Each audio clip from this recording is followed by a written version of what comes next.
नमस्कार, मैं हूं सुमित शुक्ला। स्वराज एंटरटेनमेंट में आपका बहुत बहुत स्वागत है। जैसा कि हम जानते हैं कि बिग बॉस सीजन 16 चारों तरफ धमाल मचा रहा है। आज हमारे साथ में है सब्यसाची, जो कि बिग बॉस 11 के हिस्सा रहे हैं। चलिए हम आपको उनसे मिलवाते हैं। सर, बहुत बहुत धन्यवाद हमसे जुड़ने के लिए। Thank you Sumit. हमेशा से बिग बॉस एक हाईएस्ट टीआरपी का शो रहा है। भले ही मैं इसके कैंडिडेट्स की बात करूं, क्योंकि बिग बॉस हर साल नए कोई ना कोई अच्छे पावरफुल कैंडिडेट्स लेके आता है। या तो मैं सलमान खान की बात करूं, जो कि शो को होस्ट करते हैं। बट इस बार ऐसा हो रहा है कि जो लोगों को, जो ऑडियंस को उम्मीद थी, उस हिसाब से टीआरपी मिल नहीं रही है, ना लोग उसको देख रहे हैं। उसका रीजन, इसके बारे में क्या बोलना चाहेंगे? और इस बार अगर आप नोटिस करें तो पहले 1-2 दिन में ही बिग बॉस ने कहा था कि कोई किसी का कॉपी कर रहा है। सुमित, अगर नोटिस करो तो बिग बॉस सिर्फ लड़ाई का ही नहीं है, राइट रहने का, खड़े रहने का। It's about taking a stand, even working hard, अपना काम करना, सब कुछ करना। वहां पे अय्याशी करने के लिए कोई नहीं जाता है। आपको ओवरनाइट फेम के लिए आपके पास वो जो कहते हैं ना, सर्वगुण संपन्न होना चाहिए एक इंसान। सिर्फ लड़ना है, चिल्लाना है, इसके वजह से बहुत सारे लोग देखते भी नहीं है। क्योंकि जब भी ऑन करो कुछ ना कुछ चलता रहता है, या फिर कोई लव एंगल चलता रहता है। तो आप ये जो सीजन में देख रहे हो, आई थिंक अब्दू के अलावा बाकी सब रेपिटेटिव लग रहा है। पर कहीं कोई किसी का किरदार लेके आया है, कोई 15 सालों का देख के किसी ना किसी से कुछ कॉपी करके आया हुआ है। कोई सिद्धार्थ शुक्ला बनना चाहता है, कोई गौतम गुलाटी बनना चाहता है, कोई अर्शी खान बनना। तो ऐसा ऐसा नहीं होता है ना।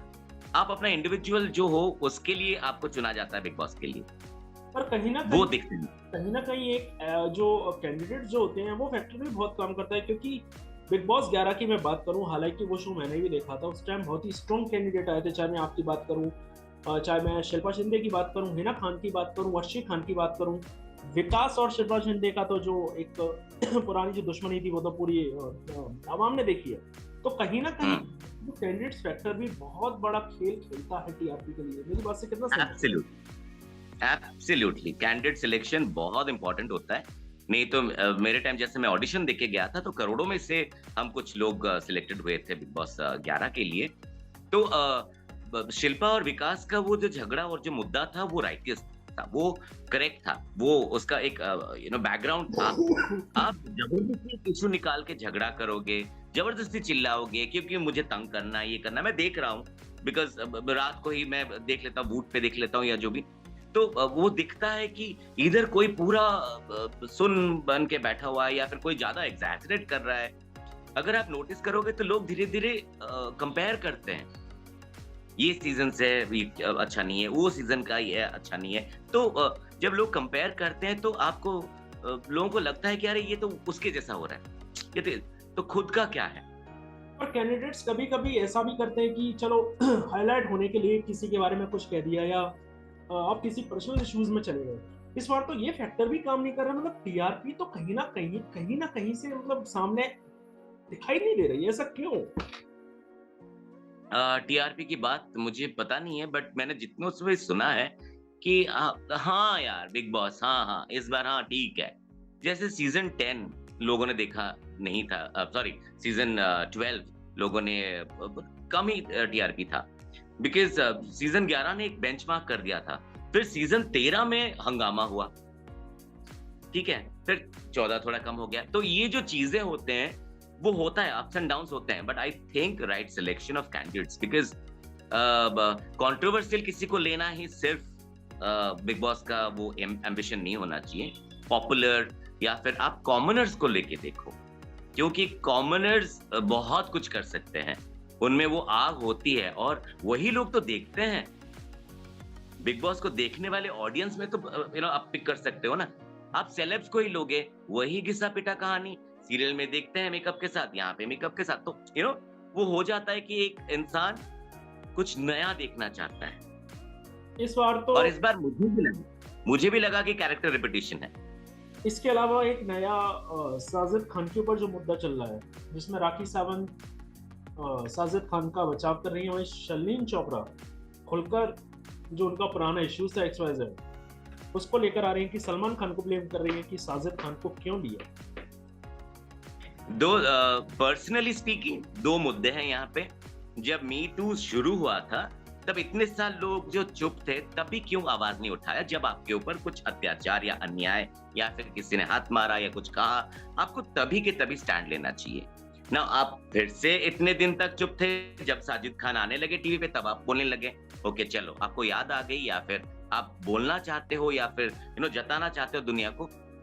वो कहते हैं ना कि भगवान भी कभी ना कभी माफ कर देता है, और एक इंसान को अगर सुधरने का मौका मिले और ये सुधरने की कोशिश कर रहा है तो उसे मौका देना चाहिए। एक दूसरा जो पहलू है मेरा, अगर proven guilty then you talk about it. अगर आपके पास सारे प्रूफ्स हैं, सब कुछ है, देन वो अलग बात है। अगर वो इंसान गिल्टी प्रूवन है, even if he is very close to Salman sir, then even he will be thrown out और एक्शन विल बी टेकन। वो हुआ है। अगर हम सेक्सुअल हैरेसमेंट की अगर बात करें तो ये कोई एक तरीके से वन साइड नहीं होता है, ये होता है तो टू साइड होता है ना।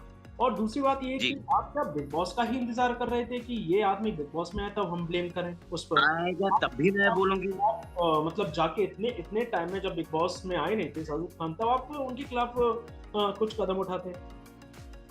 सुमित, आप अकेले मिलने जाते हो और कोई आपके साथ दुर्व्यवहार करता है या कोशिश करता है तो इट्स अटेम्प्ट टू रेप।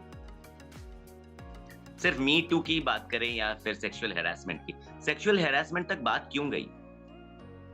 मैं किसी के पहनावे पे नहीं जा रहा हूं, मैं किसी के बॉडी लैंग्वेज पे नहीं जा रहा हूं। आपने कहीं ना कहीं कुछ ना कुछ, ये क्या होगा, चलो एक इंसान पर्वर्ट है या फिर एक इंसान माइंडसेट है उसका रेपिस्ट, वो गलत है।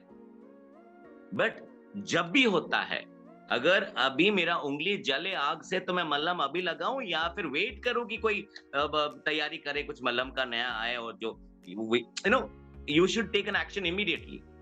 और अगर इसे आप लिंगरिंग करना चाहते हो, बढ़ावा देना चाहते हो, वही बात रिपीट करना चाहते हो या फिर खींचना चाहते हो, तो वो आपके ऊपर डिपेंड करता है। That's my personal opinion. और अगर गलत हुआ है तो it should be in front of public and limelight. और दुनिया भूल जाती है, कुछ महीनों सालों के बाद दुनिया भूल जाती है, नए नए मुद्दे आ जाते हैं, नए नए चीजें हो जाती है। अगर मैं राखी सावंत की बात करूं तो राखी सावंत कौन सा मतलब किसी से कम है, क्योंकि उनके भी इससे पहले कई किसी एक्टर या एक्ट्रेस के बारे में उल्टा सीधा कमेंट कर रहे। सब अपना अपना राय रखते हैं, सबको अपनी जो बात है वो रखने की पूरा, you have all the rights to keep your statement, give your statement. तो Rakhi is doing whatever she thinks right and Sherlyn is doing whatever she thinks right. And जैसे मेरी माँ कहती है, सुमित, जहाँ पे सीता वहां पे सूप न खा। तो अगर कहीं पे गलत किसी के लिए है तो किसी के लिए वो सही है। रावण के लिए सूप न खा तो बहन ही है ना, उसके लिए तो हो गया ना। बट इस साइड से देखो तो वो गलत है। तो सब अपने अपने जगह सही हो तो शायद सब कुछ सही हो जाए।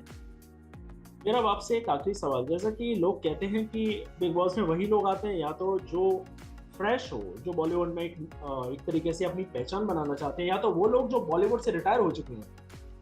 तो साजिद खान कौन है? क्योंकि साजिद खान तो he is just kind of काफी हिट फिल्म्स उन्होंने दी है, चाहे मैं हाउसफुल की बात करूं, चाहे मैं काफी फिल्म्स मुझे याद नहीं आ रही। तो बिग बॉस में साजिद खान का आना, इसका उद्देश्य क्या इसको ये माने कि फिल्मी करियर इनका खत्म हो चुका है, या तो फिर बिल्कुल इसके बारे में? बिल्कुल नहीं, बिकॉज वो फिल्म के लिए गायब थे, जो मुझे पता है या फिर पर्सनल एक्सपीरियंस या फिर जो भी मैंने सुना है।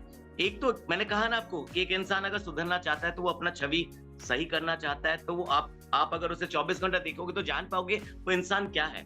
वो मुखौटा पहन के 24 घंटा नहीं रह सकता, ड्रामा नहीं कर सकता। तो समवेयर साजिद जी ने अगर गलती किया है तो वो शायद वो रियलाइज कर रहे हैं and he wants to change the perception of people. जैसे उनके बारे में कहा गया, जैसे उनके बारे में हुआ है, जो सही है या गलत है।